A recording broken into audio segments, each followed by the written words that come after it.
Seorang miliuner panik saat mendengar nama belakang pelayan di kafe. Sama dengan mantan istrinya yang telah meninggal. Sebuah kalimat sederhana dari gadis asing membuka pintu menuju misteri yang tak terduga. Sekarang dia harus mengetahui hubungan antara gadis itu dengan masa lalu yang tak pernah terpikirkan. Jika cerita ini menarik bagimu, jangan lupa untuk berlangganan saluran kami dan ceritakan dari kota mana kamu menonton kami. Kami lanjutkan. Budi Hartono, seorang pengusaha berusia 55 tahun, berjalan melalui jalan-jalan berbatu yang indah di Yogyakarta, dikelilingi oleh rumah-rumah kolonial dengan warna-warna cerah. Matahari pagi memandikan kota dengan cahaya hangatnya, sementara Budi berjalan menuju kedai kopi favoritnya, Pojok Pak Hasan. Hari itu seperti hari biasa lainnya, atau setidaknya begitulah yang dia pikirkan. Saat memasuki kedai kopi, aroma familiar kopi yang baru diseduh menyelimutinya. Pak Hasan, sang pemilik, menyambutnya dengan senyum ramah. "Selamat pagi, Pak Budi, pesanan yang biasa?" Budi mengangguk dan duduk di meja biasanya di samping jendela yang menghadap ke jalan. Dia mengeluarkan ponselnya dan mulai memeriksa beberapa email terkait dengan ekspansi jaringan hotelnya di Bali. Dia begitu tenggelam dalam pikirannya sehingga hampir tidak menyadari ketika seorang pelayan muda mendekati mejanya. "Ini kopi Anda, Pak," kata gadis itu dengan suara lembut. Budi mengangkat pandangannya, bersiap untuk berterima kasih dengan sikap acuh tak acuh. Tetapi ada sesuatu dalam suara gadis itu yang membuatnya berhenti. Itu adalah suara yang belum pernah dia dengar sebelumnya di kedai kopi ini. "Hati-hati, masih panas," lanjut gadis itu, meletakkan cangkir di atas meja. Dan kemudian, seolah-olah itu adalah hal yang paling alami di dunia, dia menambahkan, "Sari selalu bilang bahwa kopi membakar 2 kali. Sekali di lidah dan sekali lagi di hati." Dunia Budi berhenti saat itu juga. Nama Sari, istri almarhum, bergema di telinganya seperti gema jauh. Kalimat itu adalah sesuatu yang sering dikatakan Sari. Bagaimana mungkin pelayan muda ini mengenalnya? Dengan tangan gemetar, Budi meletakkan ponselnya di atas meja dan menatap gadis itu lekat-lekat. Usianya sekitar 20 tahun, dengan rambut hitam dan mata coklat madu yang menyakitkan mengingatkannya pada Sari. "Maaf," kata Budi, berusaha mengendalikan getaran dalam suaranya. "Bagaimana? Siapa namamu?" Gadis itu tersenyum ramah. "Nama saya Maya, Pak. Maya Widodo. Ini hari pertama saya di sini." Budi merasa jantungnya berdebar kencang. "Widodo, nama keluarga Sari sebelum menikah. Tidak mungkin ini hanya kebetulan, bukan?" "Maya," ulang Budi, seolah-olah sedang mencicipi setiap suku kata. "Apakah kamu kebetulan mengenal Sari, wanita yang kamu sebutkan?" Senyum Maya goyah sesaat. "Oh, tidak secara pribadi. Itu adalah ungkapan yang sering saya dengar di panti asuhan tempat saya dibesarkan. Salah satu wanita yang mengunjungi kami biasa mengatakannya." Budi merasa dunia berputar di sekelilingnya. Panti asuhan. Sari mengunjungi panti asuhan. Bagaimana mungkin dia tidak pernah tahu tentang hal ini? "Terima kasih, Maya," Budi akhirnya berkata. Pikirannya bekerja dengan cepat. "Saya menghargai pelayanannya." Sementara Maya menjauh untuk melayani meja lain, Budi tetap diam. Kopinya terlupakan di hadapannya. Pertanyaan-pertanyaan berkumpul dalam pikirannya seperti badai yang sedang terbentuk. Siapa sebenarnya Maya ini? Hubungan apa yang dia miliki dengan Sari? Dan yang paling penting, mengapa Sari tidak pernah bercerita tentang kunjungannya ke panti asuhan? Budi memandang keluar jendela, mengamati kesibukan jalan, tetapi tanpa benar-benar melihatnya. Tiba-tiba, dunia Yogyakarta yang penuh warna tampak memudar, dan sebagai gantinya kenangan tentang Sari membanjiri pikirannya. Tawanya, suaranya, cara dia mengerutkan hidungnya ketika sedang berpikir. Dan sekarang, potongan baru dari teka-teki ini yang tidak cocok dengan gambaran yang dia miliki tentang kehidupan mereka bersama. Dia menyesap kopinya, hampir tanpa menyadari bahwa itu terlalu panas. Rasa pahit di lidahnya tampak seperti gema kebingungan dan kesedihan yang dia rasakan di hatinya. Sari benar, pikirnya dengan pahit. Kopi membakar 2 kali. Sambil mengamati, Maya bergerak di antara meja-meja. Budi mengambil keputusan. Dia tidak bisa mengabaikan hal ini. Dia perlu tahu lebih banyak. Dia perlu memahami rahasia apa yang disimpan Sari dan mengapa. Dan terutama, dia perlu menemukan siapa sebenarnya Maya Widodo dan peran apa yang dia mainkan dalam cerita yang baru mulai terungkap. Dengan tekad, Budi mengeluarkan kartu nama dari dompetnya dan meletakkannya di samping cangkir kopi. Ketika Maya kembali, dia akan memintanya untuk menghubunginya. Percakapan ini tidak boleh berakhir di sini. Hari yang dimulai seperti hari biasa telah berubah menjadi awal dari sesuatu yang akan mengubah hidupnya selamanya. Dan sementara matahari Yogyakarta melanjutkan perjalanannya melintasi langit, Budi Hartono bersiap untuk memulai perjalanan yang akan membawanya menghadapi masa lalunya, mempertanyakan masa kininya, dan mendefinisikan kembali masa depannya. Hari-hari setelah pertemuannya dengan Maya adalah pusaran emosi bagi Budi. Dia tidak bisa berhenti memikirkan pelayan muda itu dan hubungan yang tampaknya dia miliki dengan Sari. Setiap pagi dia menemukan dirinya berjalan menuju pojok Pak Hasan dengan jantung berdebar, berharap melihat Maya, dan pada saat yang sama takut akan revelasi yang mungkin dia bawa. Seminggu setelah pertemuan pertama mereka, Budi akhirnya mengumpulkan keberanian untuk mendekati Maya secara langsung. Dia menemukannya sedang membersihkan meja dekat jendela. Sinar matahari pagi menerangi profilnya dengan cara yang menyakitkan, mengingatkannya pada Sari. Maya panggilnya dengan lembut. Dia berbalik senyum ramah di wajahnya. "Selamat pagi, Pak Budi. Pesanan yang biasa?" Budi menggelengkan kepalanya. "Sebenarnya saya bertanya-tanya apakah kamu bisa duduk dengan saya sebentar. Ada sesuatu yang ingin saya tanyakan." Maya tampak terkejut tetapi mengangguk. "Tentu shift saya berakhir dalam 10 menit. Apakah boleh kita bertemu saat itu?" Budi menunggu dengan sabar, kopinya utuh di hadapannya. Ketika Maya akhirnya duduk di depannya, dengan seragam pelayannya yang telah diganti dengan pakaian kasual, Budi merasakan jantungnya berdetak lebih cepat. "Maya," dia mulai, "saya tahu ini mungkin terdengar aneh, tetapi saya perlu tahu lebih banyak tentang wanita yang kamu sebutkan tempo hari." "Sari." Mata Maya melembut. "Oh, apakah Bapak juga mengenalnya?" Budi menelan ludah. "Dia adalah istri saya. Dia meninggal 15 tahun yang lalu." Maya tersentak, membawa tangannya ke mulutnya. "Saya sungguh menyesal, Pak Budi. Saya tidak tahu." "Tidak apa-apa," Budi menenangkannya. "Tetapi saya sangat terkejut mendengarmu menyebutkan namanya dan kalimat yang biasa dia katakan. Bisakah kamu ceritakan bagaimana kamu mengenalnya?" Maya mengangguk perlahan. "Seperti yang saya katakan, saya tumbuh di panti asuhan di sini di Yogyakarta. Sari adalah salah satu relawan yang secara teratur mengunjungi kami. Dia selalu membawa buku dan bercerita kepada kami. Dia seperti sinar matahari dalam kehidupan kami." Budi merasakan tenggorokannya tercekat.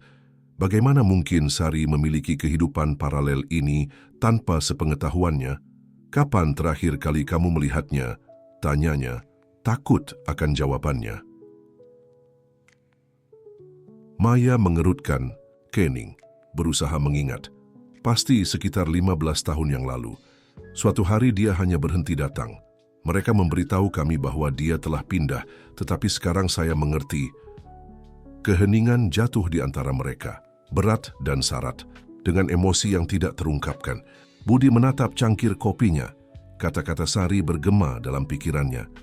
Kopi membakar 2 kali, sekali di lidah dan sekali lagi di hati. Sekarang dia memahami makna sebenarnya di balik kata-kata itu. "Maya," akhirnya dia berkata, mengangkat pandangannya untuk bertemu dengan mata coklat madu gadis itu. "Bolehkah saya bertanya berapa umurmu?"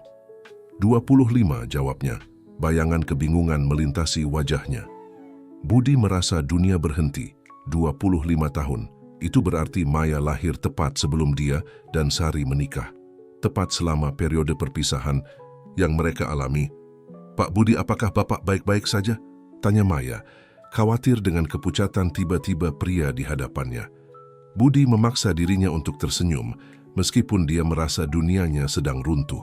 Ya, saya baik-baik saja. Hanya saja, ada banyak hal yang tidak saya ketahui tentang Sari. Begitu banyak rahasia." Maya mengulurkan tangannya di atas meja, menyentuh lembut tangan Budi dalam gestur penghiburan. "Terkadang orang yang kita cintai memiliki alasan untuk menyimpan rahasia. tidak selalu karena kurangnya cinta atau kepercayaan. Budi mengangguk, bersyukur atas kebijaksanaan tak terduga dari gadis muda itu. Tetapi saat dia menatap Maya, dia tidak bisa menahan diri untuk melihat gemas Sari dalam dirinya. Cara dia memiringkan kepalanya, kilau di matanya. Mungkinkah Maya adalah... Tidak. Budi menggelengkan kepalanya, berusaha mengusir pemikiran itu. Itu adalah kegilaan. Namun, Maya, akhirnya dia berkata, "Saya ingin tahu lebih banyak tentang kehidupanmu di panti asuhan, tentang Sari, tentang dirimu. Apakah kamu pikir kita bisa bertemu lagi? Mungkin, bisakah kamu menunjukkan kepada saya panti asuhan tempat kamu dibesarkan?" Maya menatapnya terkejut, tetapi kemudian senyum hangat menerangi wajahnya. "Tentu saja, Pak Budi, saya akan senang berbagi kenangan itu dengan Anda." Saat mereka berpisah, Budi merasakan campuran antisipasi dan ketakutan. Dia akan segera memulai perjalanan ke masa lalu Sari, masa lalu yang sama sekali tidak dia ketahui. Dan di tengah semua itu adalah Maya, seorang gadis muda yang tampaknya terhubung dengan mendiang istrinya dengan cara yang masih belum bisa dia pahami. Saat berjalan kembali ke rumahnya, jalan-jalan berwarna-warni Yogyakarta seolah mengejeknya dengan keceriaannya. Budi merasa seperti sedang berjalan dalam kabut, beban rahasia Sari, dan kemungkinan bahwa Maya adalah sesuatu yang lebih dari sekadar kenalan biasa membebani pundaknya. Malam itu, sambil menatap foto-foto lama Sari, Budi berjanji pada dirinya sendiri bahwa dia akan sampai ke dasar misteri ini, demi Sari, demi Maya, dan demi dirinya sendiri. Kopi membakar 2 kali, pikirnya, tetapi mungkin, hanya mungkin, juga bisa menyembuhkan 2 hati. Hari yang disepakati untuk mengunjungi panti asuhan disambut dengan langit abu-abu di atas Yogyakarta, seolah-olah cuaca mencerminkan gejolak emosional yang Budi rasakan di dalam dirinya. Dia bertemu dengan Maya di depan pojok Pak Hasan, keduanya berpakaian kasual, seolah-olah mereka hanya 2 teman yang keluar untuk jalan-jalan. "Selamat pagi, Pak Budi," sapa Maya dengan senyum malu-malu. "Apakah Bapak yakin ingin melakukan saya ini?" Budi mengangguk dengan tekad. "Saya perlu tahu, Maya. Saya perlu memahami bagian dari kehidupan Sari yang tidak pernah saya kenal." Bersama-sama, mereka berjalan melalui jalan-jalan curam Yogyakarta, menjauh dari pusat wisata menuju lingkungan yang lebih sederhana di kota. Sambil melangkah, Budi memperhatikan bagaimana Maya menjadi lebih pendiam. Wajahnya menunjukkan campuran nostalgia dan kekhawatiran. Akhirnya, setelah hampir 1 jam berjalan kaki, mereka tiba di sebuah bangunan 2 lantai, dicat dengan warna kuning yang pudar. Sebuah papan usang di pintu masuk bertuliskan, "Panti Asuhan Kasih Bunda." "Ini dia," kata Maya dengan suara pelan. "Ini adalah rumahku selama 18 tahun.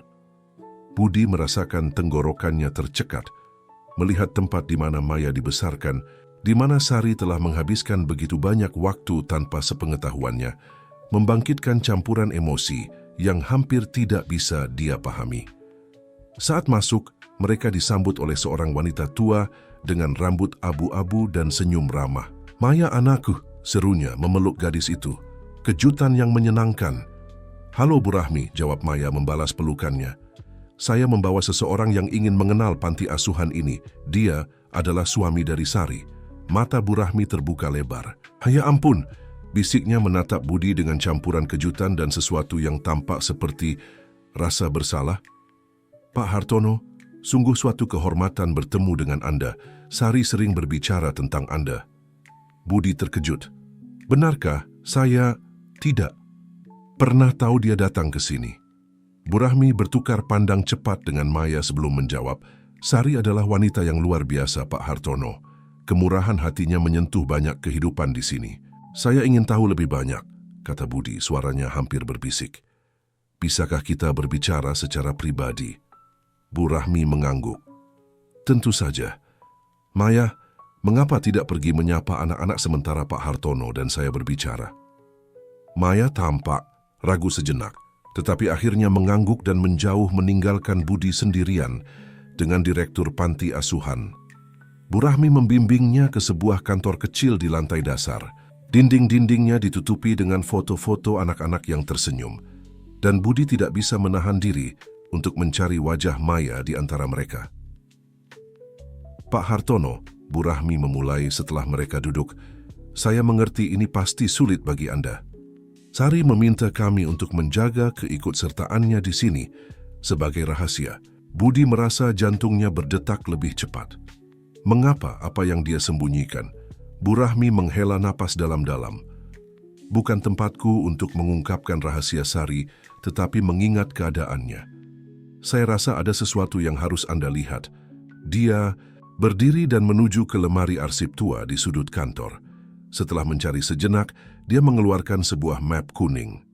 "Ini," katanya, menyerahkan map itu kepada Budi, "adalah berkas Maya." Dengan tangan gemetar, Budi membuka map itu. Hal pertama yang dia lihat adalah foto Maya saat masih bayi. Di bawahnya, dengan tulisan rapi tertulis, "Maya Widodo lahir pada 15 Mei 1999. Budi merasa sesak napas. Tanggalnya bertepatan dengan periode di mana dia dan Sari berpisah, tepat sebelum pernikahan mereka. "Ada lagi," kata Bu Rahmi dengan lembut. Budi membalik halaman dan menemukan sebuah surat tulisan tangan. Dia langsung mengenali tulisan tangan Sari. Dengan jantung berdebar keras, dia mulai membaca. "Bu Rahmi yang baik, saya mempercayakan pada Anda hal yang paling berharga yang saya miliki di dunia ini, anak saya, Maya. Keadaan yang memaksa saya untuk meninggalkannya di sini menyakitkan dan rumit. Ayah biologisnya adalah seorang pria berbahaya, terlibat dalam bisnis gelap. Saya takut akan keselamatan Maya jika dia sampai tahu tentang keberadaannya. Tolong jaga dia. Saya akan datang mengunjunginya sesering mungkin, tetapi tidak ada yang boleh tahu bahwa saya adalah ibunya, bahkan pria yang akan saya nikahi sebentar lagi, Budi. Saya sangat mencintainya, tetapi saya takut kebenaran juga akan membahayakannya. Suatu hari ketika aman, saya akan menceritakan segalanya kepada Maya. Sampai saat itu, tolong jaga rahasia kami. Dengan segala cinta dan rasa terima kasih, Sari." Budi menjatuhkan surat itu, merasa dunia berputar di sekelilingnya. Maya adalah anak Sari, anak tirinya. Dan selama bertahun-tahun ini dia tidak pernah tahu. Mengapa, dia akhirnya bertanya. Suaranya pecah oleh emosi. "Mengapa dia tidak pernah memberitahu saya?" Bu Rahmi mendekat dan meletakkan tangan penghiburan di bahunya. "Sari menanggung rahasia ini selama bertahun-tahun, Pak Hartono. Setiap kali dia datang ke sini, saya melihatnya berjuang dengan keputusan untuk memberitahu Anda. Tetapi ketakutan akan keselamatan Maya dan Anda sendiri selalu menahannya." Budi menutup matanya, berusaha memproses semua informasi ini. Dia teringat malam-malam ketika Sari terbangun menangis, saat-saat ketika dia menemukannya menatap kosong dengan ekspresi kesedihan yang mendalam. Semuanya masuk akal sekarang.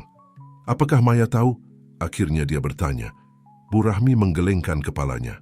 Sari tidak pernah menemukan saat yang tepat untuk memberitahunya. Dan setelah kecelakaan itu, Budi mengangguk, mengerti. Kecelakaan yang merenggut Sari juga telah merampas kesempatan Maya untuk mengetahui kebenaran tentang asal-usulnya. Pada saat itu terdengar tawa dari halaman. Budi mendekati jendela dan melihat Maya bermain dengan beberapa anak, senyumnya cerah dan tanpa beban. Gambar itu mematahkan hatinya dan memenuhinya dengan cinta pada saat yang sama. "Apa yang harus saya lakukan?" tanyanya. Lebih kepada dirinya sendiri daripada kepada Bu Rahmi. "Itu, Pak Hartono, adalah sesuatu yang hanya Anda yang bisa putuskan," jawabnya dengan lembut. "Tetapi jika Anda mengizinkan saya memberi nasihat, kebenaran, meskipun menyakitkan, bisa membebaskan. Dan Maya berhak mengetahui ceritanya." Budi mengangguk perlahan. Pikirannya pusaran emosi dan pikiran. Sambil mengamati Maya di halaman, dia mengambil keputusan. Dia akan memberitahunya kebenaran. Dia akan menceritakan tentang Sari, tentang masa lalunya, tentang cinta yang dimiliki ibunya untuknya. Tetapi sebelum dia bisa melakukannya, dia perlu memahami lebih banyak. Dia perlu menemukan siapa ayah biologis Maya dan mengapa Sari sangat takut padanya. Dan yang paling penting, dia perlu menemukan kekuatan untuk menerima bahwa wanita yang dia cintai selama bertahun-tahun telah menyembunyikan rahasia sebesar ini darinya. Sementara matahari mulai mengintip di antara awan-awan di atas Yogyakarta, Budi bersiap untuk menghadapi kenyataan baru. Kenyataan di mana Maya bukan hanya pelayan yang mengingatkannya pada mendiang istrinya, tetapi anak yang tidak pernah dia tahu dia miliki. Hari-hari setelah revelasi di panti asuhan adalah pusaran emosi bagi Budi. Setiap pagi dia bangun dengan niat untuk berbicara dengan Maya, untuk menceritakan kebenaran tentang ibunya, tetapi setiap kali dia melihatnya di kedai kopi, kata-kata tersangkut di tenggorokannya. Suatu sore saat Budi sedang duduk di kantornya memeriksa dokumen perusahaan hotelnya, dia menerima telepon yang tidak terduga. "Pak Hartono," kata suara pria di ujung telepon. "Nama saya Agus Santoso. Saya pengacara dan mewakili seseorang yang sangat tertarik berbicara dengan Anda tentang Maya Widodo." Budi merasa darahnya membeku. "Siapa Anda? Bagaimana Anda tahu tentang Maya?" "Tenang, Pak Hartono," jawab Agus dengan suara tenang. "Klien saya adalah ayah biologis Maya. Dia telah mencarinya selama bertahun-tahun dan baru-baru ini menemukan keberadaannya di Yogyakarta." Budi terkesiap. Ayah biologis Maya, pria yang dihindari Sari, yang begitu dia takuti sehingga dia lebih memilih untuk meninggalkan anaknya daripada mengeksposnya pada bahaya. "Apa maunya?" tanya Budi, berusaha tetap tenang.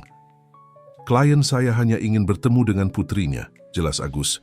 "Dia bersedia menjalani tes DNA untuk membuktikan keayahannya.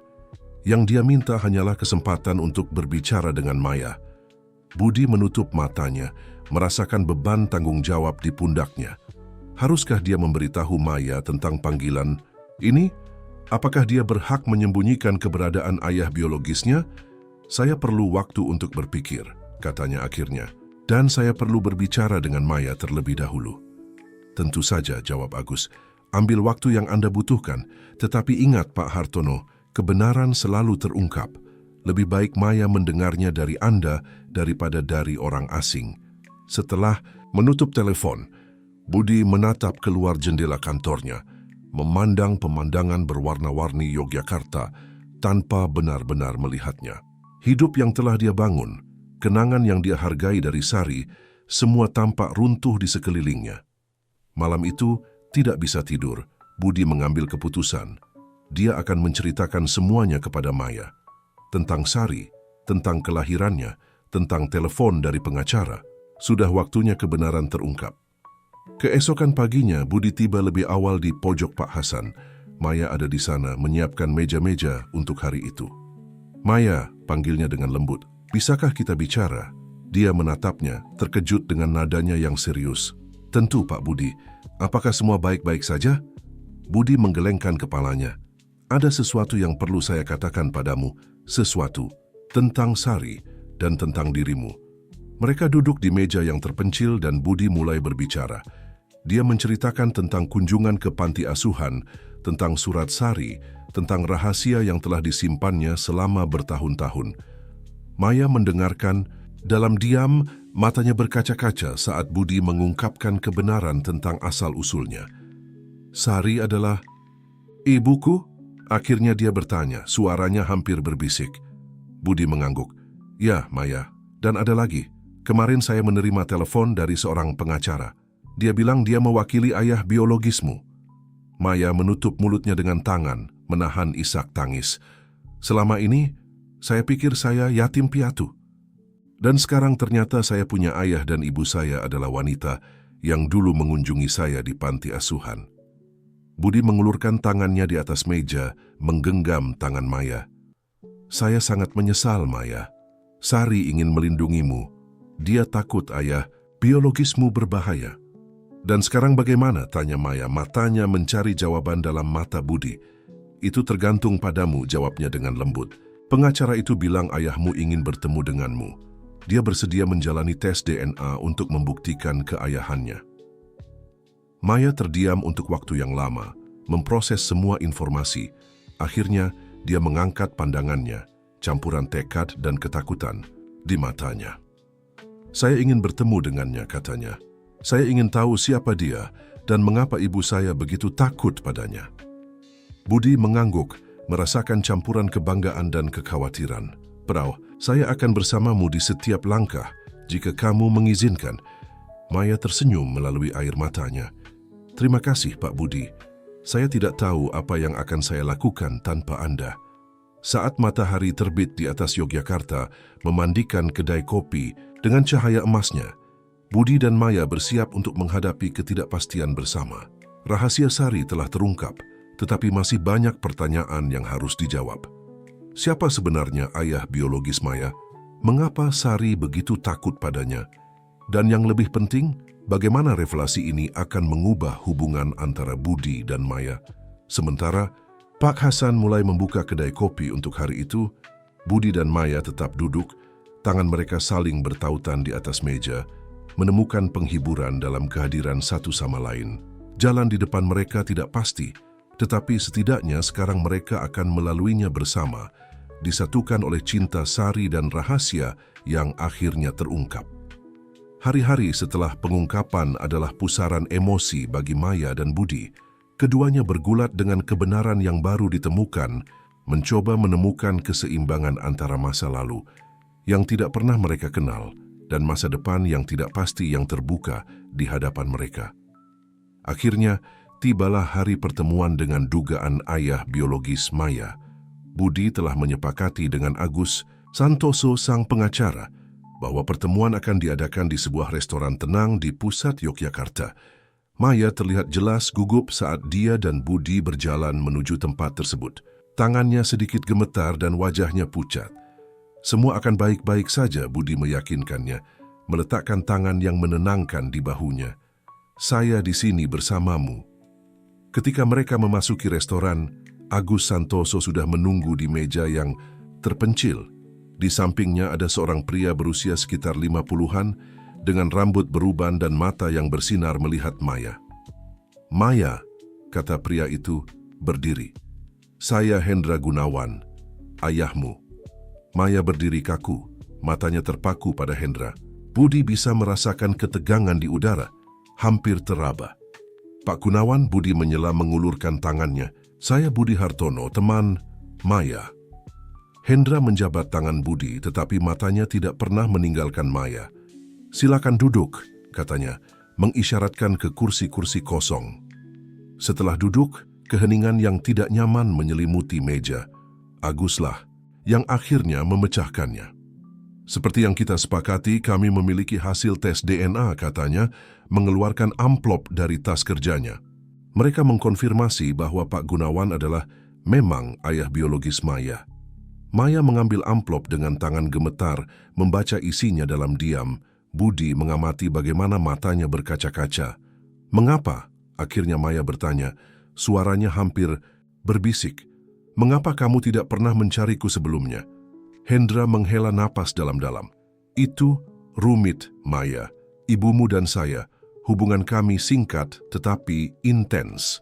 Ketika dia menemukan bahwa dia hamil, saya sedang melalui masa sulit dalam hidup saya. Saya terlibat dalam bisnis yang dipertanyakan.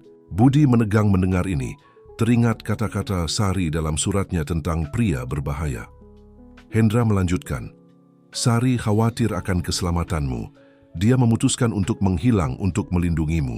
Saya tidak tahu tentang keberadaanmu. Sampai bertahun-tahun kemudian, Maya mengerutkan kening, jelas skeptis. Dan mengapa saya harus mempercayaimu? Hendra mengeluarkan foto lama dari dompetnya dan menyerahkannya kepada Maya. Di dalamnya terlihat Sari muda, tersenyum ke kamera dengan Hendra di sampingnya. Karena saya mencintai ibumu, Maya, katanya dengan lembut. Dan meskipun saya membuat kesalahan di masa lalu, saya telah menghabiskan tahun-tahun terakhir mencoba memperbaikinya dan mencarimu. Budi mengamati bagaimana Maya menatap foto itu. Matanya penuh dengan konflik. Di satu sisi, jelas dia merindukan hubungan dengan masa lalunya, dengan orang tuanya.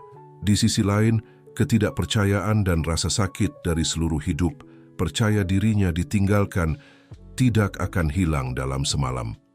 Apa yang kamu inginkan dariku? Akhirnya Maya bertanya, mengangkat pandangannya ke arah Hendra. Saya hanya ingin mengenalmu, jawabnya. Saya tahu saya tidak bisa mendapatkan kembali tahun-tahun yang hilang.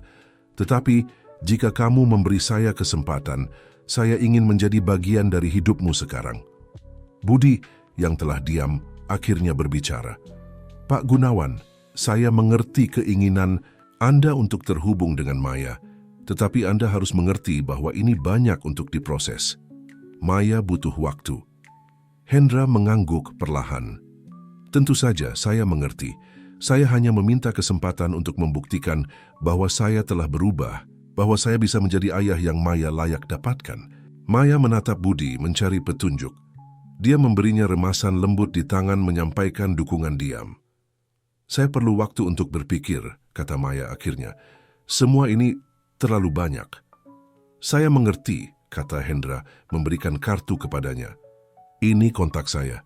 Ketika kamu siap, jika kamu ingin bicara, saya akan ada di sini. Saat mereka berdiri untuk pergi, Hendra melakukan upaya terakhir. Maya, saya tahu ini terlalu banyak diminta, tetapi maukah kamu mempertimbangkan untuk menghabiskan waktu denganku? Mungkin makan malam minggu depan? Maya ragu sejenak, tetapi akhirnya mengangguk. Baiklah, makan malam. Ketika keluar dari restoran, Budi memperhatikan bahwa Maya sedikit gemetar. Dia merangkulnya dengan tangan protektif saat mereka berjalan melalui jalan-jalan berwarna-warni Yogyakarta. Apakah kamu baik-baik saja? Tanyanya dengan lembut. Maya menggelengkan kepalanya. Saya tidak tahu, Pak Budi. Semua ini begitu mengejutkan. Sepanjang hidup saya bermimpi bertemu dengan orang tua saya. Dan sekarang kamu memiliki kesempatan untuk mengenal ayahmu, Budi melengkapi. Ya, tetapi bagaimana jika dia tidak seperti yang saya harapkan? Bagaimana jika Sari benar untuk takut padanya? Tanya Maya, suaranya penuh keraguan.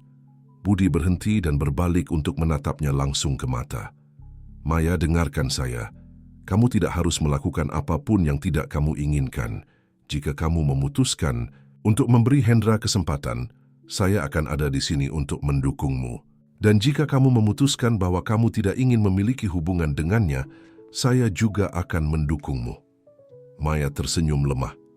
Terima kasih, Pak Budi. Saya tidak tahu apa yang akan saya lakukan tanpa Anda. Saat mereka melanjutkan perjalanan, Budi tidak bisa menahan perasaan khawatir. Ada sesuatu tentang Hendra Gunawan yang tidak meyakinkannya sepenuhnya. Apakah dia benar-benar sudah berubah? Atau kemunculannya yang tiba-tiba menyembunyikan motif lain? Dia memutuskan bahwa demi Maya, dia akan menyelidiki lebih dalam. Jika Hendra Gunawan memiliki rahasia, Budi bertekad untuk mengungkapnya.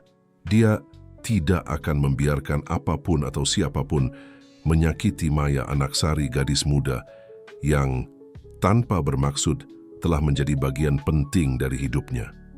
Saat matahari mulai terbenam di atas Yogyakarta, mewarnai langit dengan nuansa oranye dan merah, muda, Budi dan Maya berjalan dalam diam. Masing-masing tenggelam dalam pikiran mereka sendiri. Masa depan tidak pasti, tetapi setidaknya mereka memiliki satu sama lain untuk menghadapinya. Hari-hari setelah pertemuan dengan Hendra Gunawan adalah pusaran emosi bagi Maya. Budi mengamatinya dengan khawatir, melihat bagaimana dia berayun antara harapan dan ketakutan, kegembiraan dan keraguan. Sementara itu, Budi telah memulai penyelidikannya sendiri tentang Hendra. Menggunakan kontaknya di dunia bisnis, dia berhasil mendapatkan informasi tentang masa lalu pria yang mengaku sebagai ayah Maya.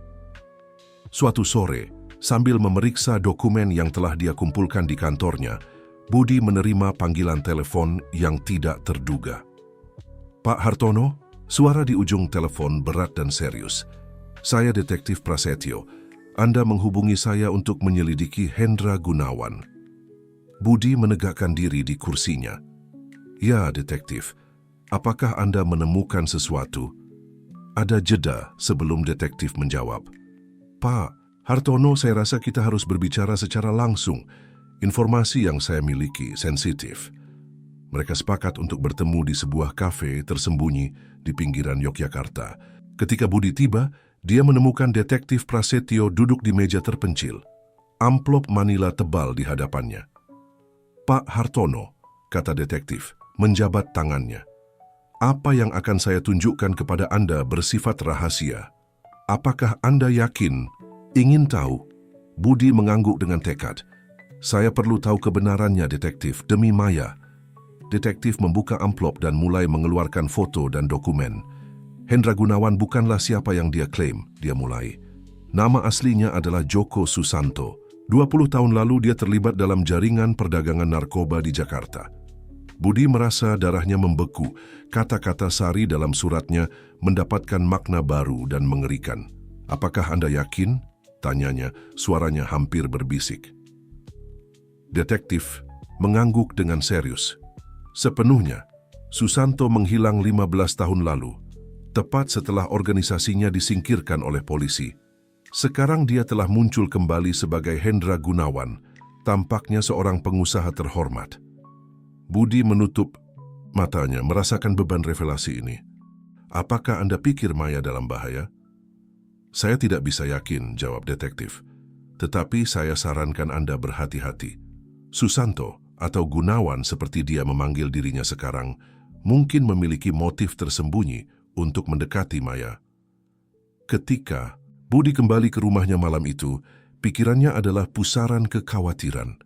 Bagaimana dia akan memberitahu Maya kebenaran tentang ayahnya? Bagaimana dia bisa melindunginya? Keesokan harinya, Budi menuju ke pojok Pak Hasan, bertekad untuk berbicara dengan Maya. Dia menemukannya sedang membersihkan meja, wajahnya diterangi oleh senyum yang memudar, melihat ekspresi serius Budi. "Pak Budi, ada apa?" tanyanya khawatir. Budi membawanya ke meja terpencil dan dengan hati berat mulai menceritakan apa yang telah dia temukan tentang Hendra Gunawan.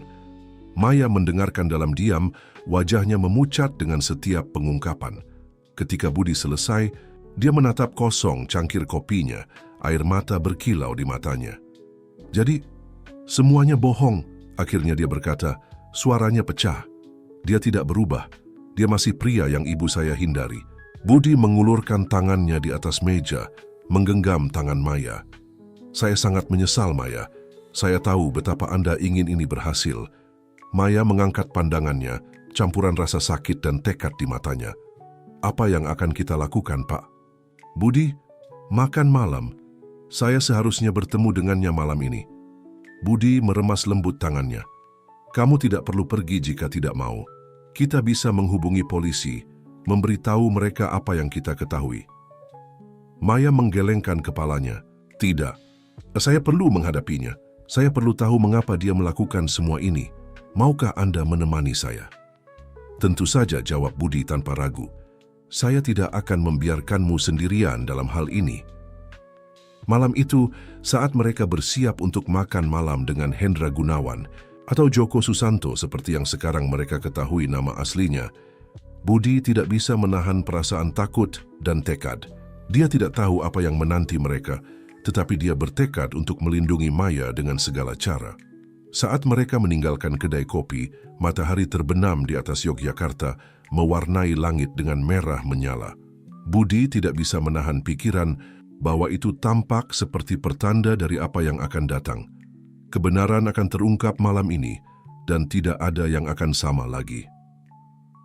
Restoran yang dipilih oleh Hendra Gunawan, atau lebih tepatnya Joko Susanto, adalah salah satu yang paling mewah di Yogyakarta. Budi dan Maya tiba tepat waktu, keduanya terlihat tegang. Maya mengenakan gaun sederhana tetapi elegan, sementara Budi telah memilih jas biasa.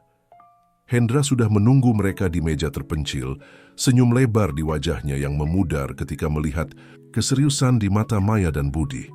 "Maya, Budi," dia menyapa, berdiri. "Saya senang kalian datang, silakan duduk." Mereka duduk dalam diam. Budi melihat bagaimana tangan Maya sedikit gemetar di bawah meja. "Sebelum kita mulai," kata Maya, suaranya mengejutkan tegas, "ada sesuatu yang perlu saya tanyakan padamu, Joko." Hendra terlihat pucat mendengar nama itu. "Apa? Apa yang kamu katakan?" "Kami tahu kebenarannya," sela Budi. Suaranya tenang tetapi dengan nada baja. "Apirateripta, kami tahu siapa kamu sebenarnya, Joko Susanto." Wajah Hendra atau Joko berubah. Topeng ayah yang penuh kasih menghilang, menampakkan ekspresi keras dan penuh perhitungan. "Bagaimana kalian tahu?" tanyanya. Suaranya hampir berbisik. Itu tidak penting, jawab Maya. Yang penting adalah mengapa.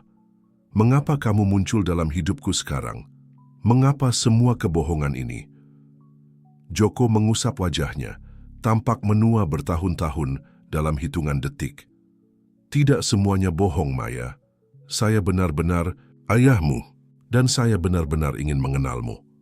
Lalu mengapa berbohong tentang identitasmu? Desak Budi. Joko melihat sekeliling sebelum mencondongkan tubuh ke meja, berbicara dengan suara rendah. Karena ada orang yang masih mencariku, orang-orang berbahaya.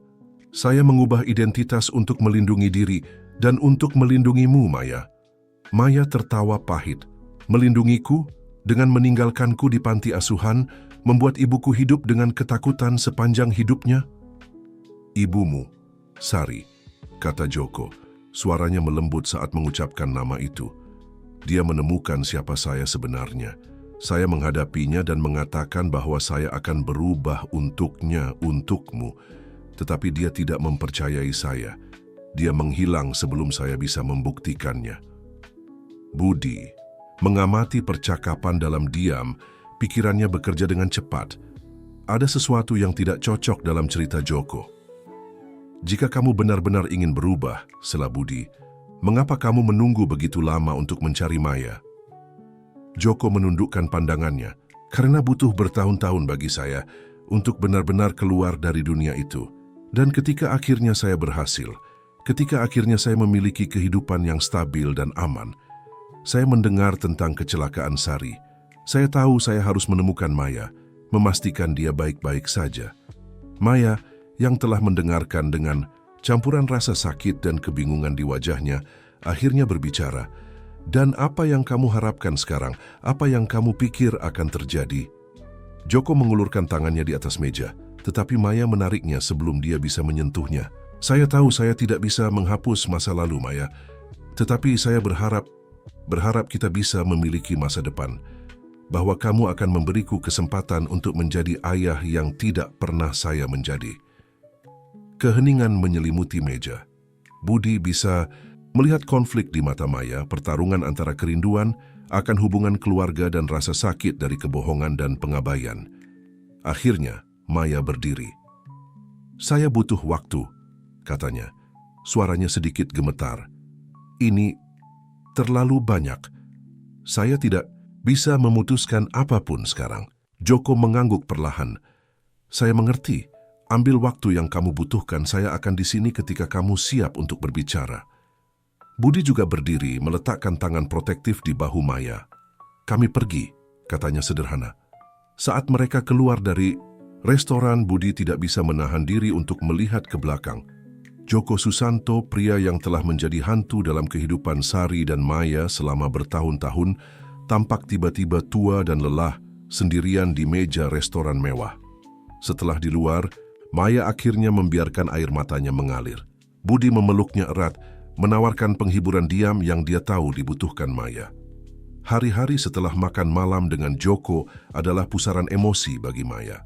Budi mengamatinya dengan khawatir, memperhatikan bagaimana dia berganti antara saat-saat refleksi mendalam dan ledakan frustrasi dan rasa sakit. Suatu sore, saat Budi bekerja di kantornya, dia menerima panggilan telepon yang tidak terduga. Pak Budi, suara Maya terdengar tegang di ujung telepon. Saya perlu berbicara dengan Anda. Bisakah kita bertemu di Tugu Yogyakarta? Budi langsung setuju, khawatir dengan nada urgensi dalam suara Maya. Setengah jam kemudian, dia mendaki tangga menuju monumen yang megah, di mana Maya sudah menunggunya, menatap pemandangan Yogyakarta. Maya, sapanya dengan lembut. Ada apa? Dia berbalik menghadapnya, matanya bersinar karena air mata tertahan. Saya telah mengambil keputusan, Pak Budi, tentang Jogja, tentang masa depan saya. Budi mengangguk, menunggu dengan sabar agar dia melanjutkan.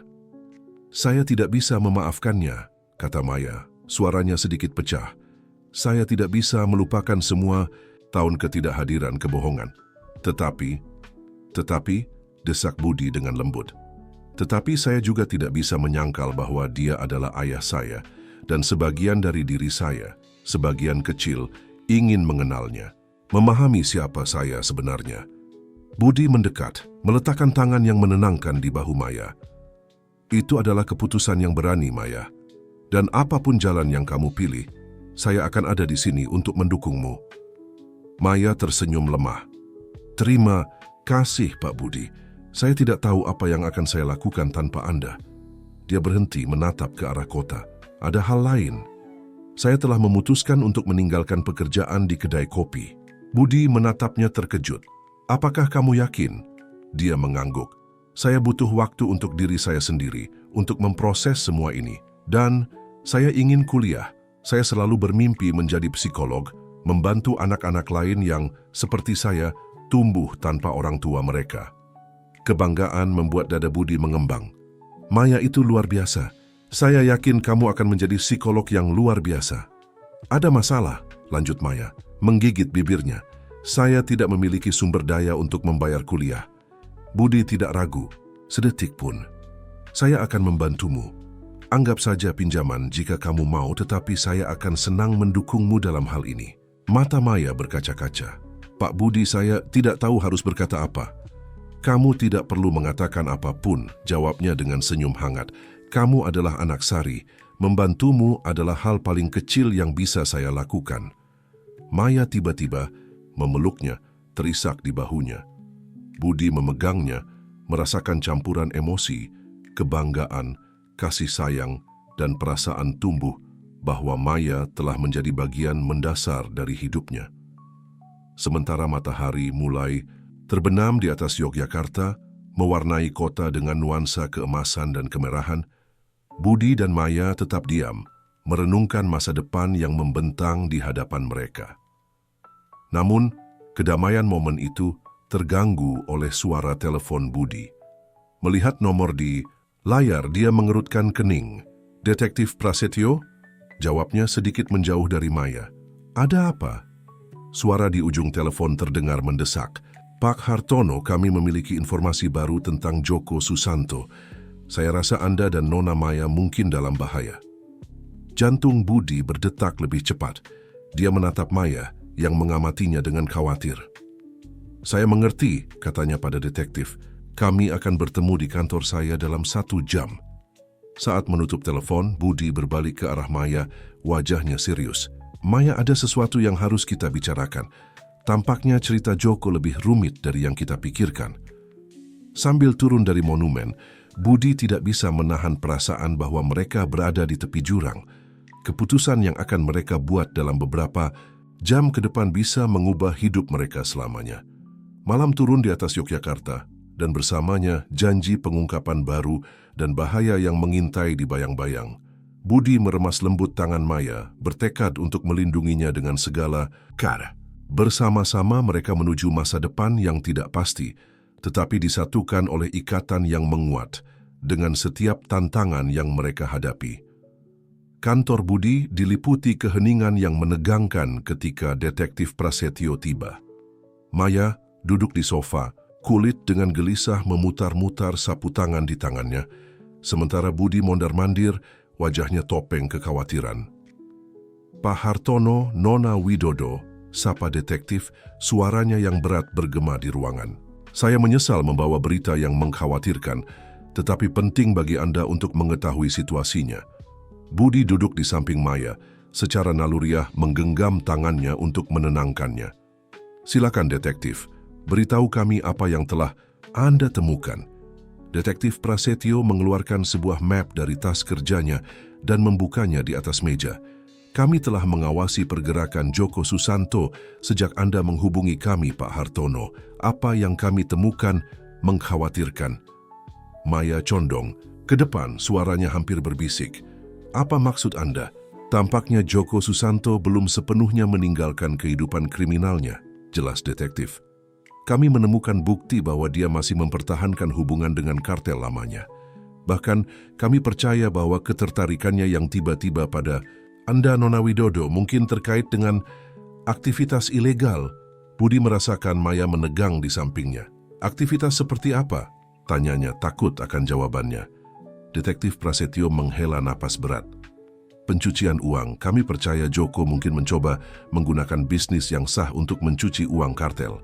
Dan seorang ahli waris yang baru ditemukan akan menjadi kedok yang sangat baik. Maya melepaskan isak tertahan. Tidak mungkin.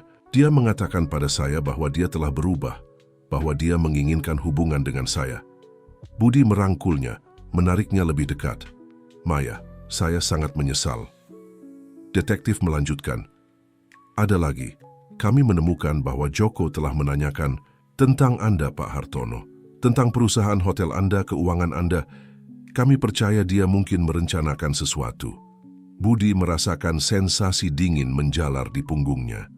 Apakah Anda pikir kami dalam bahaya? Kami tidak bisa yakin, jawab detektif. Tetapi saya sarankan Anda sangat berhati-hati. Jangan berkomunikasi dengan Joko untuk sementara waktu. Kami sedang bekerja untuk mengumpulkan bukti yang cukup untuk menangkapnya, tetapi kami butuh waktu. Ketika detektif pergi, Budi dan Maya tetap dalam keheningan yang berat. Akhirnya Maya berbicara, suaranya pecah oleh emosi. Pak Budi, saya sangat menyesal. Semua ini kesalahan saya. Jika saya tidak muncul dalam hidup Anda. Budi memotongnya dengan lembut. Maya, lihat saya. Dia menunggu sampai dia mengangkat pandangan, matanya berkaca-kaca. Tidak ada dari ini yang merupakan kesalahanmu. Kamu adalah korban dalam semua ini. Sama seperti Sari. Apa yang akan kita lakukan? Tanya Maya, suaranya hampir berbisik. Budi berdiri, tekad yang kuat di matanya. Kita akan menghadapi ini bersama.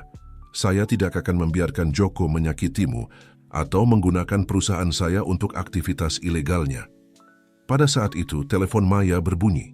Itu adalah pesan dari Joko, meminta untuk bertemu dengannya keesokan harinya. Budi dan Maya bertukar pandang. Mungkin, kata Budi perlahan, ini adalah kesempatan kita untuk mendapatkan bukti melawannya. Maya mengangguk, campuran ketakutan dan tekad di wajahnya. Kita akan melakukannya bersama. Sambil merencanakan langkah mereka selanjutnya, Budi tidak bisa menahan campuran kebanggaan dan kekhawatiran untuk Maya. Gadis muda yang telah dia kenal di kedai kopi telah tumbuh begitu banyak dalam waktu singkat, menghadapi tantangan yang akan menghancurkan banyak orang. Seiring malam berlanjut, Budi dan Maya bekerja pada rencana mereka, bertekad untuk mengakhiri rencana Joko sekali dan untuk selamanya. Apa yang tidak mereka ketahui adalah bahwa takdir masih memiliki lebih banyak kejutan untuk mereka, dan bahwa ujian sebenarnya dari hubungan mereka baru saja dimulai. Pagi berikutnya menyingsing kelabu dan hujan di Yogyakarta, seolah-olah cuaca mencerminkan ketegangan yang dirasakan Budi dan Maya. Mereka bertemu pagi-pagi di apartemen Budi untuk menyelesaikan detail rencana mereka. Apakah kamu yakin ingin melakukan ini? Tanya Budi untuk kesekian kalinya. Kekhawatiran jelas dalam suaranya. Maya mengangguk, wajahnya topeng tekad. Saya perlu menghadapinya, Pak Budi. Saya perlu mengetahui kebenaran dari mulutnya sendiri. Rencananya sederhana tetapi berisiko. Maya akan bertemu dengan Joko di sebuah kafe pusat kota, membawa mikrofon tersembunyi. Budi dan detektif Prasetyo akan berada di van tidak jauh dari sana, mendengarkan dan siap untuk turun tangan jika diperlukan. Saat Maya bersiap untuk pergi, Budi dengan lembut menahannya.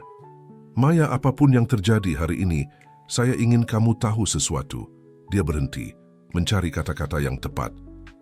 Beberapa bulan terakhir ini, sejak saya bertemu denganmu, kamu telah membawa cahaya ke dalam hidup saya dengan cara yang tidak saya pikir mungkin setelah kehilangan Sari. Apapun yang terjadi dengan Joko, saya ingin kamu tahu bahwa kamu akan selalu memiliki tempat dalam hidup saya. Mata Maya berkaca-kaca. Tanpa berkata apa-apa, dia memeluk Budi erat.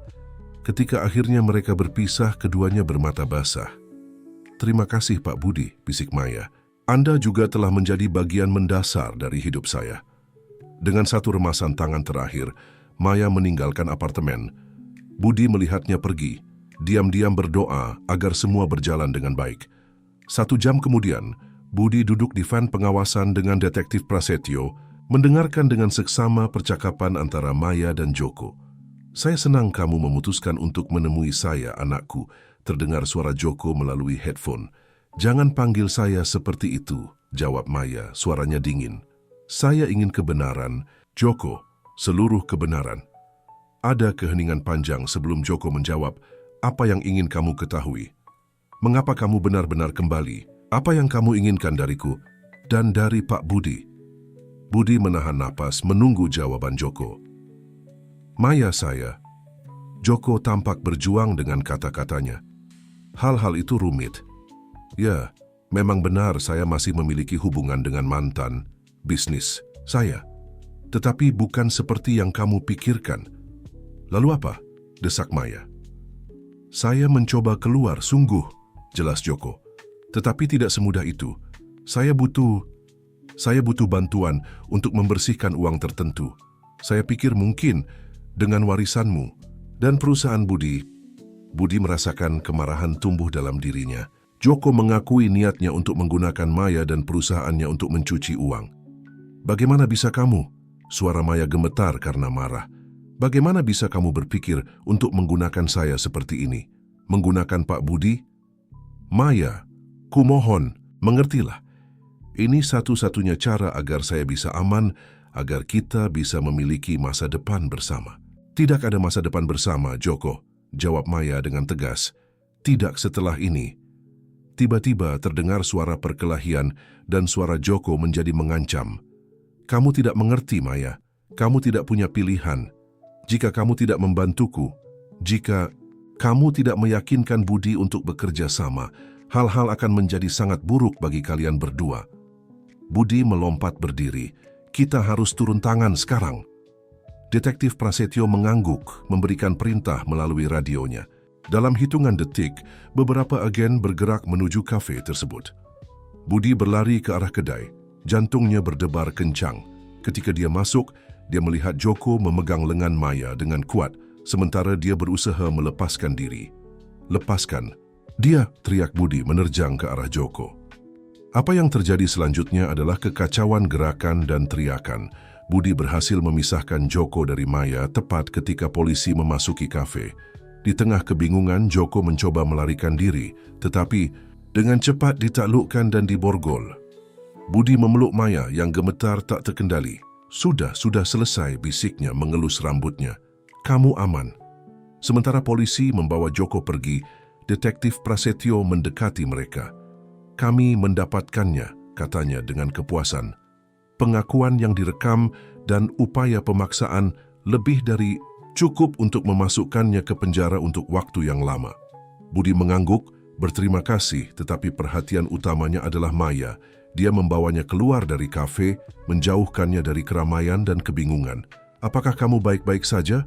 Tanyanya dengan lembut, memeriksa wajahnya dengan khawatir. Maya mengangguk perlahan, air mata mengalir di pipinya. Saya rasa begitu. Hanya saja, untuk sesaat, ketika dia memegang saya melihat pria yang dihindari ibu saya. Saya mengerti mengapa dia melakukan apa yang dia lakukan. Budi memeluknya lagi, merasakan bagaimana tubuh Maya rileks di pelukannya. Sari akan sangat bangga padamu, Maya. Kamu menghadapi ketakutanmu dan membantu membawa Joko ke hadapan keadilan. Saat mereka berpelukan di bawah gerimis yang jatuh di atas Yogyakarta, Budi menyadari sesuatu. Ikatan yang telah dia bentuk dengan Maya melampaui sekadar menjadi duda ibunya atau seorang mentor. Itu telah menjadi sesuatu yang lebih dalam, lebih bermakna. Dengan Joko keluar dari hidup mereka, Budi dan Maya kini memiliki kesempatan untuk mengeksplorasi apa arti mereka satu sama lain tanpa bayangan masa lalu mengintai di setiap sudut. Hujan mulai mereda dan seberkas sinar matahari muncul di antara awan. Budi menganggapnya sebagai pertanda. Meskipun ada kesulitan, masa depan terlihat cerah. Dan dia tidak sabar untuk menemukan apa yang menanti mereka bersama. Bulan-bulan setelah penangkapan Joko adalah periode penyembuhan dan penemuan bagi Budi dan Maya. Dengan bahaya telah berlalu, keduanya akhirnya bisa fokus pada kehidupan mereka sendiri dan hubungan yang telah mereka bentuk melalui kesulitan. Maya setia pada keputusannya, mendaftar di universitas untuk belajar psikologi. Budi memenuhi janjinya mendukungnya di setiap langkah. Sore hari belajar di perpustakaan, menjadi rutinitas baru mereka, dengan Budi sering membantunya mengulang atau sekadar menawarkan dukungan moral. Suatu sore musim gugur, saat berjalan melalui pusat bersejarah Yogyakarta yang berwarna-warni, Maya berhenti di depan kedai kopi lama, pojok Pak Hasan. Tahu tidak? Kadang-kadang saya merindukan bekerja di sini, katanya dengan nostalgia. Budi menatapnya, sebuah ide terbentuk dalam pikirannya. Bagaimana jika kita membelinya? Maya menatapnya terkejut. Membeli kedai kopi, tapi Pak Budi, Anda memiliki jaringan hotel dan saya sedang belajar. Pikirkan, lanjut Budi, bersemangat dengan idenya. Ini bisa menjadi proyek sampingan, sesuatu yang menghormati ingatan Sari dan mewakili awal baru bagi kita. Mata Maya bersinar. Rahasia Sari? Seperti kedai kopi yang pernah kita bayangkan. Budi tersenyum mengingat percakapan itu. Tepat sekali, tempat di mana orang dapat menemukan penghiburan seperti yang kamu temukan di sini. Dan siapa tahu, mungkin kamu bisa menggunakan pengetahuan psikologimu untuk menciptakan ruang yang benar-benar menyambut. Ide itu berkembang dengan cepat. Dalam minggu-minggu berikutnya, Budi dan Maya bekerja sama untuk mewujudkan impian mereka. Mereka menegosiasikan pembelian dengan Pak Hasan yang senang bahwa kedai kopi akan berada di tangan yang baik. Mereka merenovasi ruang, menciptakan suasana yang hangat, dan menyambut yang menghormati ingatan Sari. Hari peresmian Rahasia Sari tiba dengan antisipasi besar. Tempat itu penuh dengan teman, tetangga, dan orang-orang penasaran. Semua ingin melihat transformasinya. Saat Budi dan Maya bersiap untuk memotong pita peresmian, mereka saling menatap, arus pengertian mengalir di antara mereka. Maya, kata Budi dengan lembut, beberapa bulan terakhir ini luar biasa. Kamu telah membawa kebahagiaan ke dalam hidup saya, yang tidak saya kira akan saya rasakan lagi. Maya tersenyum, matanya bersinar dengan emosi.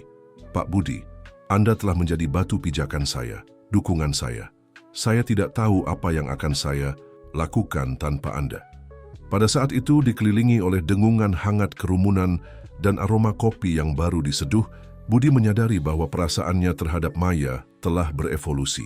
Dia tidak lagi melihatnya sebagai anak Sari atau sebagai gadis muda yang membutuhkan perlindungannya. Dia melihatnya sebagai wanita yang kuat, mampu, dan cantik, seseorang dengan siapa dia ingin berbagi hidupnya. Maya, dia mulai, jantungnya berdebar kencang. Saya tahu hubungan kita dimulai dengan cara yang tidak biasa, tetapi saya ingin kamu tahu bahwa saya mencintaimu, bukan sebagai ayah atau mentor, tetapi sebagai seorang pria yang telah menemukan dalam dirimu pendampingnya, yang setara dengannya. Mata Maya berkaca-kaca. Oh Pak Budi, bisiknya, saya juga mencintai Anda. Saya telah berjuang melawan perasaan ini, berpikir bahwa itu tidak pantas, tetapi saya tidak bisa menyangkalnya lagi. Di tengah tepuk tangan dan sorakan kerumunan, Budi dan Maya berbagi ciuman pertama mereka, memeteraikan cinta yang lahir dari tragedi, tetapi yang telah mekar menjadi sesuatu yang indah dan benar. Saat mereka memotong pita, secara resmi membuka Rahasia Sari, keduanya merasakan kehadiran Sari, bukan sebagai hantu masa lalu, tetapi sebagai berkat untuk masa depan mereka bersama. Kedai kopi dengan cepat menjadi jantung komunitas, tempat di mana orang datang tidak hanya untuk kopi yang sangat baik, tetapi untuk atmosfer cinta dan penerimaan yang telah diciptakan Budi dan Maya. Dan begitulah, di latar belakang berwarna-warni Yogyakarta, sebuah cerita cinta baru mulai ditulis, cerita yang menghormati masa lalu, tetapi melihat dengan harapan ke masa depan. Setahun telah berlalu sejak peresmian Rahasia Sari, dan kehidupan Budi dan Maya telah menemukan ritme yang harmonis. Kedai kopi telah menjadi jantung komunitas yang berdenyut, tempat tawa dan percakapan mengalir sebebas kopi. Itu adalah pagi Minggu yang cerah, dan Budi bangun pagi hatinya penuh antisipasi. Hari ini adalah hari itu. Dia diam-diam keluar dari kamar, meninggalkan Maya tidur, dan menuju ke dapur untuk menyiapkan sarapan spesial yang telah dia rencanakan. Sementara aroma kopi yang baru diseduh dan panekuk memenuhi apartemen, Budi mengulangi dalam benaknya kata-kata yang telah dia latih selama berminggu-minggu. Dia ingin semuanya sempurna, Maya muncul di pintu dapur, mengucek matanya dengan mengantuk. "Selamat pagi," gumamnya dengan senyum. "Apa semua ini?" Budi menciumnya lembut. "Sarapan spesial untuk wanita spesial. Ayo, duduklah." Sambil sarapan, berbincang-bincang dengan gembira tentang rencana mereka untuk kedai kopi dan studi Maya, Budi merasakan cincin di sakunya terasa seberat 1 ton. "Maya," akhirnya dia berkata, menggenggam tangannya di atas meja. "Tahun terakhir ini adalah yang paling bahagia dalam hidup saya. Saya tidak pernah berpikir bahwa saya bisa merasakan cinta seperti ini lagi setelah Sari, tetapi kamu telah menerangi dunia saya dengan cara yang tidak bisa saya gambarkan." Mata Maya berkaca-kaca. "Oh Budi," dia berdiri dan mengejutkan Maya berlutut di depannya, mengeluarkan kotak beludru kecil dari sakunya. "Maya Widodo," katanya. Suaranya sedikit gemetar karena emosi. "Maukah kamu memberiku kehormatan luar biasa untuk menikah denganku?" Maya terkesiap, tangannya menutupi mulutnya karena terkejut. Untuk sesaat waktu tampak berhenti. Kemudian, dengan air mata mengalir di pipinya, dia mengangguk dengan kuat. "Ya," bisiknya, dan kemudian lebih keras. Ya, 1000 kali ya." Budi menyelipkan cincin di jarinya, sebuah soliter cantik yang dulu milik neneknya. Mereka berciuman, ciuman penuh janji dan mimpi untuk masa depan. Kemudian hari itu, saat berjalan bergandengan tangan melalui jalan-jalan berwarna-warni Yogyakarta, menuju kedai kopi untuk berbagi kabar baik dengan teman dan karyawan mereka, Maya tiba-tiba berhenti. "Budi," katanya, suaranya serius, "ada sesuatu yang harus saya katakan padamu." Jantung Budi berdebar. "Ada apa, sayang?" Maya menarik napas dalam-dalam. "Saya hamil." Budi menatapnya, terpana untuk sesaat sebelum senyum lebar menerangi wajahnya. Dia mengangkatnya dalam pelukannya, berputar dengannya di tengah jalan. Keduanya tertawa karena kebahagiaan murni. "Kita akan menjadi orang tua," seru Budi, tidak peduli dengan tatapan penasaran dari para pejalan kaki. Saat mereka melanjutkan perjalanan ke kedai kopi, sekarang dengan berita yang lebih besar untuk dibagikan, Budi dan Maya merasa seperti berjalan di awan. Masa depan, yang suatu kali tampak begitu tidak pasti dan mengancam, kini terbentang di hadapan mereka penuh dengan janji dan kemungkinan. Saat tiba di Rahasia Sari, mereka disambut oleh aroma kopi dan roti yang baru dipanggang dan senyum. Familiar karyawan dan pelanggan tetap mereka. Bu Rahmi, mantan direktur panti asuhan yang sekarang bekerja sebagai manajer kedai kopi, adalah yang pertama melihat kilau di mata mereka dan cincin di jari Maya. "Ya ampun," serunya, berlari untuk memeluk mereka. "Apakah ini yang saya pikirkan?" Budi dan Maya bertukar pandangan cerdik sebelum mengangguk dengan antusias. "Kami akan menikah," umumnya Maya, suaranya penuh kebahagiaan. Berita menyebar dengan cepat melalui kedai kopi, memenuhi tempat dengan ucapan selamat dan harapan baik. Botol sampahnya muncul seperti sulap, dan segera semua bersulang untuk pasangan bahagia. Di tengah perayaan, Budi meminta keheningan, naik ke kursi agar semua bisa melihatnya. "Teman-teman," dia mulai, suaranya syarat dengan emosi. "Maya dan saya memiliki berita lain untuk dibagikan dengan kalian." Dia berhenti dramatis menatap Maya dengan adorasi. "Kami akan menjadi orang tua." Kedai kopi meledak dalam sorakan dan tepuk tangan yang lebih keras lagi. Bu Rahmi berlari untuk memeluk Maya, air mata kebahagiaan di matanya. "Oh, anakku," bisiknya, "Sari akan sangat bangga padamu." Sementara perayaan berlanjut, Budi menemukan dirinya merefleksikan perjalanan luar biasa yang telah membawanya ke momen ini. Sejak hari Maya masuk ke dalam hidupnya dengan kalimat tentang kopi yang begitu mengingatkannya pada Sari, hingga sekarang, bertunangan dan menunggu seorang anak, setiap momen telah menjadi campuran tantangan dan berkat. Malam itu, setelah kegembiraan, mereda dan kedai kopi ditutup, Budi dan Maya duduk di teras kecil di lantai 2, menatap lampu-lampu Yogyakarta. "Apa yang kamu pikirkan?" tanya Maya memperhatikan ekspresi kontemplatif Budi. Dia tersenyum, jari-jarinya bertautan dengan jari-jari Maya. "Betapa beruntungnya saya. Bagaimana kehidupan dapat mengejutkan kita dengan cara-cara yang paling tak terduga." Maya mengangguk, bersandar di bahu Budi. Kadang-kadang saya memikirkan ibu saya, keputusan-keputusan yang dia buat. Saya bertanya-tanya, apakah dia pernah membayangkan bahwa hal-hal akan berakhir seperti ini? Saya rasa dia akan bahagia, kata Budi dengan lembut. Bahagia bahwa kita menemukan cinta dan kebahagiaan, terlepas dari segalanya. Mereka tetap diam untuk sesaat menikmati kedamaian malam dan kehangatan cinta mereka. Tahu tidak, kata Maya tiba-tiba, jika itu perempuan, saya ingin menamakannya Sari. Budi merasakan hatinya membengkak dengan emosi, sempurna, bisiknya, mencium kening Maya. Saat malam berlanjut, Budi dan Maya berbicara tentang rencana mereka untuk masa depan, tentang bagaimana mereka akan memperluas kedai kopi, mungkin membuka penitipan anak yang terhubung, sehingga orang tua muda lainnya bisa bekerja atau belajar. Mereka berbicara tentang mimpi-mimpi mereka